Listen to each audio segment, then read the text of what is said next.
আমার স্বামী যখন আমাকে বলল ওই ছেলের বাড়ি থেকে যে টাকা আনতে, আমি তাকে উত্তর দিলাম দরকার পড়লে আমি আমার বাবার বাড়িতে যাব না, তাও ওই ছেলের কাছ থেকে টাকা আনবো না। তখন ও আমাকে উত্তর দিল ওই ছেলের কাছে ও টাকা পায় আর ওই ছেলের বউ বাড়িতে একা, তার জন্য সে যে টাকাটা আনবে না।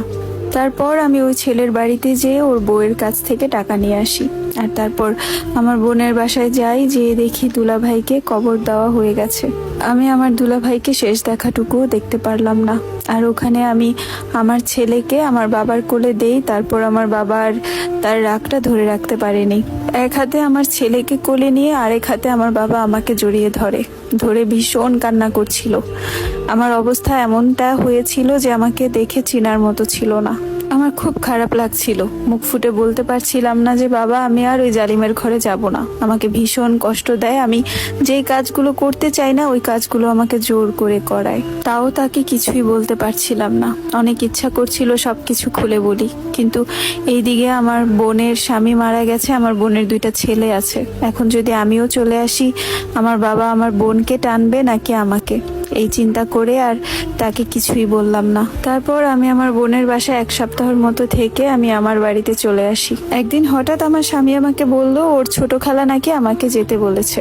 তখন আমি বললাম যে আমি যাব না বলাতে আমার খালা শাশুড়ি আমাকে ফোন দিয়ে বলে আমি যেন আমার ছেলেকে নিয়ে ওদের বাড়িতে যাই। তারপর আমার ছেলেটাকে নিয়ে আমি একাই ওদের বাড়িতে যাই।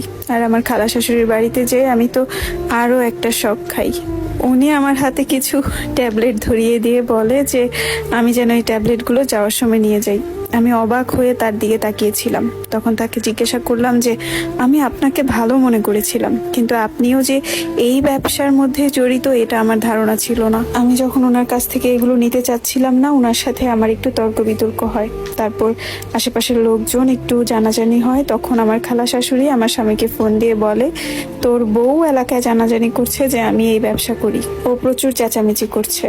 তারপর আমি ওখান থেকে বের হয়ে একটু সামনে যে গাড়িতে উঠবো, ওই টাইমে দেখি আমার স্বামী আমার সামনে হাজির। ও আমার হাত টেনে বলতেছে আবার যেন আমি ওর ছোট খালার বাড়িতে ওর সাথে যাই। তখন আমি ওকে মানা করলাম, বললাম যে এতটা পথ হেঁটে চলে আসছি, এখন আমি আবার রিটার্ন করব না। ও আমাকে জোরাজোরি করতে লাগলো যেন আমি ওর সাথে ওই বাড়িতে আবার যাই। ওর কথায় রাজি না হওয়াতে ও আমাকে রাস্তার মধ্যেই মারধর করে।